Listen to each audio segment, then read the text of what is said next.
This is part 5 of the Arbiter's Grounds, and in this part we're finally going to be facing what we both consider to be one of, if not the best bosses in the game. Completely awesome. And of course we get the boss key as well. And the big key in this game. The big key. It switches like every single game it feels like. They can't make up their minds. You know what, one thing I love this part right here. And I love the next room. You know, I love this whole video. But one thing part 5 is amazing. Yeah. But when Zant takes out that sword and stabs it into that head to make it, like, I guess, come to life. Yeah. Oh, that's awesome. And I like seeing how you can see, like, the gears under this floor spinning. It's just little visual touches. And I think you can also do it. Do we do it on this pillar platform, too, in this room? Yeah, I think you can also see the gears up there, too. But yeah, this room right here is just... And then we get that spiral thing coming up here before we go in the room. Oh, it's just...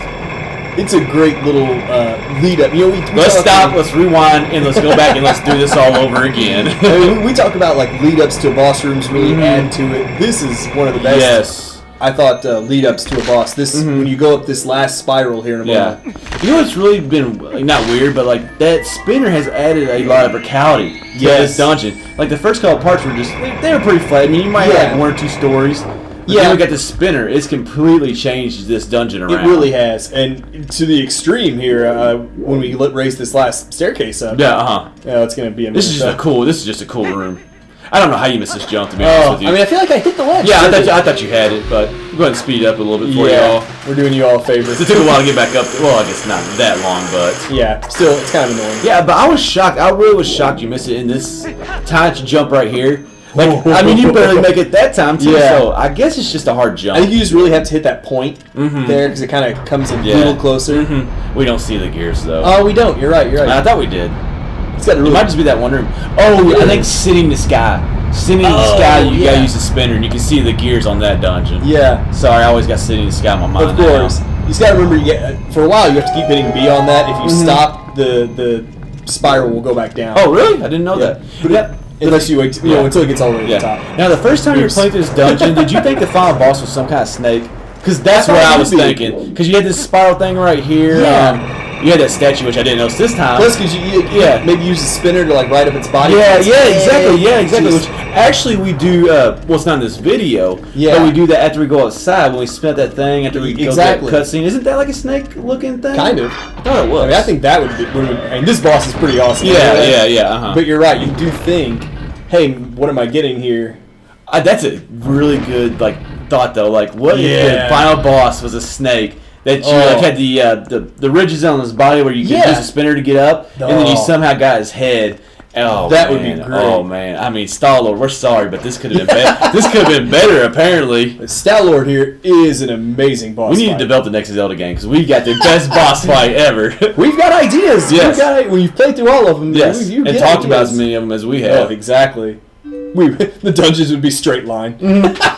People complain about linear. If we developed the dungeons, they'd be completely linear. Yeah, we wouldn't know what's going on. But I like what you said, though. This is a pretty cool scene where Zant shows up and brings this thing back to life. And this is one of the first times we've actually really been face to face with Zant. And, I mean, we were really early on, I think, weren't we? But I want to say there's some. No, maybe not. I can't remember. Like, obviously in the beginning cutscenes. Yeah, he's in there, but we've not come face to face with him. You're probably thinking of Gear-Him, or what his name is, from Skyward Sword, where you meet him in the first dungeon. It is pretty cool how he uses the sword, though, to bring him to life. I agree with you. And this, the music, the theme, whatever you want to call it right here, just, I don't know, it's really cool. It's ominous. Yes. Quit using big words. I kind of wish there was, I get why they have him like this, so you can hit his spine to knock him down.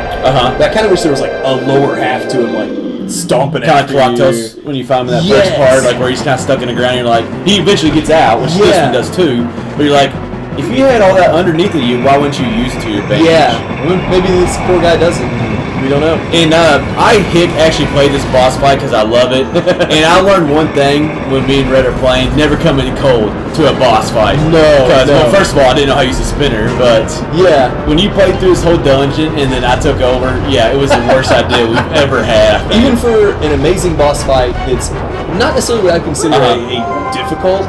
No, he's not. Boss. But coming in cold into a fight. in a game that you haven't played a whole lot of. And the wolf is just easier to get up, but man, those spike things circling. Look at this one. You can see it coming, and then just first hit the wall and just. Yeah. I went say. Yeah, unlucky. I mean, what can you do about that? Yeah, those spike balls just kept on getting. At least that one you made. Yeah. Eventually, I get it down. I do really like this concept though. You try to get it around to where you're away from his hands and his face. You knock out the. I guess. Well, he also breathes fire. Like when he breathes fire, he kind of stops in that position. He quits turning. Yep, and that gives you a chance to kind of get to the side or behind him and take out the layers of his back. Yeah. Of course, as we go, more and more of these skeletons will appear, and they're not bad until the third hit. Oh. Like the first two, they're pretty easy to get around. Well, on the third one, they get that circle going around the spine, and really. What you can do is like kill a couple of them. Yeah, you got to kill a couple of them to get them out of the way, and then you kind of got to go from there. Yeah, it is nice. Like you can hear the sound effect when these spinners are coming to get you, but it doesn't always. Obviously. Yeah, well, when you're concentrating, it's obviously concentrating on him, and that one came kind of fast. I mean, at least they don't do much damage, though. I mean, no, they don't. We've been hit several times, and we're still in good shape. Yeah, which is always awesome in a Zelda game. Yes. And there was actually a fairy right before we got to the boss fight as well. I told you I had some bad timing, some bad luck on this boss fight, but I got done. Yeah, but it does suck when all these guys, when they form that circle all the way at the bottom. Yeah, it's hard. I mean, it's like, what do you do? Eventually, so you got to you have to spin and knock some out of the way. You kind of just got to stay down there and hope you ricochet. And ricochet, and just hope you get them. Yeah. Again, it's not tough, but it can get frustrating. Yeah. They respawn every time you kind of go back up to like the top. Yeah, you see them popping out. Yeah. I think I kind of. Well, it's hard because when you hit them, it kind of knocks you backwards. It changes direction. So you got to hit another one to kind of change your directions on them. So it really worked out well too. Plus, like as you were slowing down, like we were sinking further and further down towards his back. That helped. And it slowed me down too, which is easier to aim. But like, you can see I hit the bottom, then went up hit the top, and that kind of threw me back down to the bottom again. So you just got to kind of ricochet your way around. You get there eventually. And I remember playing this for the first time. I was like, man, that's kind of an easy boss fight. And like, there's almost always two phases to a boss fight. So why I thought it was over is beyond me. This second phase is awesome. Yes, it's by far better than the first. Yes, there's no doubt. And this is really what made it. I think it is my favorite boss. Maybe the whole. It's definitely in this game. Yeah. Oh no. And I think it is my favorite boss in the whole Legend of Zelda series. But just like it's because of this part right here. This is one of those bosses. I remember playing it for the first time and just laughing hysterically just because how much fun. Like I can't believe I'm doing this. This boss. This is one of the first bosses I wanted to die, so I could come back. So I could come back and do it again. Dude, there's very few bosses. I mean, some of them feel epic, some of them feel fun. Like this, Twin Rover for me was one example. Just they're ones you get to and you just like laugh maniacally while you're fighting because you're like, I can't believe I'm doing this. Koloktos is one of those. Koloktos with those giant swords. Awesome, yeah. It's just every game seems like it has that one. It was just fun, like instead of like swordplay, it's like we're riding on something. It was awesome. Plus, I like how it really pans back. You look so tiny. On the screen. That's a good point. It makes this room and this pillar that you're riding up seem so much bigger. That's a really good point. I do like that. And Star-Lord himself, of course. I mean, like you said, this room and this pillar does really look huge. Yeah. And I think part of that's just that camera work. Yeah, just shooting back and making Link just simply look smaller. Yeah. And I do love this boss music here. I mean, and I love how when you hit him, you get that like red Twilight looking thing kind of coming out right there. I like that too. It reminds you, it's like Zant brought it back to life. Yeah, Now, I saw that we were hitting him right there on the top of his head. Do you have to hit that? You gotta hit the spike. Sword? You gotta hit the spike. Yeah. Okay. Sword. Yeah, sword. Yeah. Sword. Cool. Sorry, I was thinking about them in prison. Yeah. I couldn't. Sorry for ruining the whole dungeon by bringing up the in prison. Yeah, let's not talk about that guy. I couldn't remember, like we said, you played this boss, so I couldn't remember if you had to hit the spike itself. Yeah. Which makes sense. This is what's brought him to life. Yeah, and I do get lucky. I don't know if it's right here or something, but I end up getting hit or something. I roll down to the bottom of the bottom, and he ended up like being right there in front of me. I hit him. It works perfectly. Yeah, I think it's right here. Or I know you do something. When I fall off. Yeah, right here. I just ended up getting on the very bottom and just luckily got it. I didn't even know there was a rail that low down. You gotta start somewhere. Yep. Yeah, of course. Yeah. But just something about this, like riding that all the way up, it just.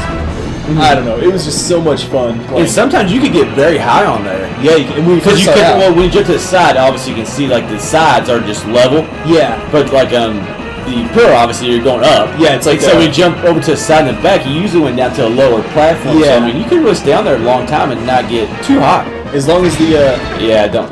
Now wrong see, button. that's just BS. Because definitely hit the wrong button. But for a spike to be right there, Yeah. come on. just terrible landing. Yeah, it's not. I mean, like I said, it's never me. It's always the. You did hit some It's the insanely video bad game. luck. It's the mechanics. It's the. Yeah, no, you did hit some insane bad luck on Yeah. these spikes. I mean, it's just there's nothing you can do. But hey, I was trying to die because I wanted to play again. In reality, that's what I was trying to do. We got a long way to go before you die. Thanks. That is true. That is true. I think we only got one more hit. I think it only takes. Kind of goes by the same formula. 3 times to get him. Yeah, as long as you hit him enough times when he's down. Yeah. I think. So obviously, if you only hit him once or twice while you're down, or while he's down, it's gonna take a lot of work. I wondered like if that like really comes into factor on like all bosses or not. Like I wonder like maybe do you only have to get him 3 times now and hit him with the sword? Like No matter how many times. No matter how many times you hit him with the sword, it doesn't matter. Fire it I up. always wonder. We're experimenting. Yeah. I always wonder like if it just. Third time you're gonna get him. Yeah. I think you are right. I think it is by sword hits. I would think, But I just wonder, like I'm saying, like those bosses. I wonder if Yeah. someone just matter on how many times you get them down. Maybe. I don't know. I bet there is If one. this was like Majora's Mask, we could find out and just warp right to yeah, the that's boss. true, but we can't do that. Which I'd probably play this guy every day if that was the case. Yeah, but I mean, those bosses probably do go by sword hits, but I don't know. I just wonder sometimes with game, maybe you get him down 3 times, and no matter how many times you hit him, 3 times. yeah, 3 times you get him down, you hit him, whatever. Hey, it's good. Good thing that sword didn't land right on you and kill you, right? Yeah, Link's pretty. How bad would that stick? Game over. Yeah. Zant wins. I wonder the heart piece would still be there too. I'm just waiting for the next hero to come around. God, I'm surprised. That'd be a way we die. Yeah. It'd be like a glitch in the game, and like that sword would just take us out. That would suck, especially after such an amazing dungeon and an amazing boss fight. that we loved. Both of us loved everything about him. But now that we've killed Star Lord, we are done with the Arbiter's Grounds.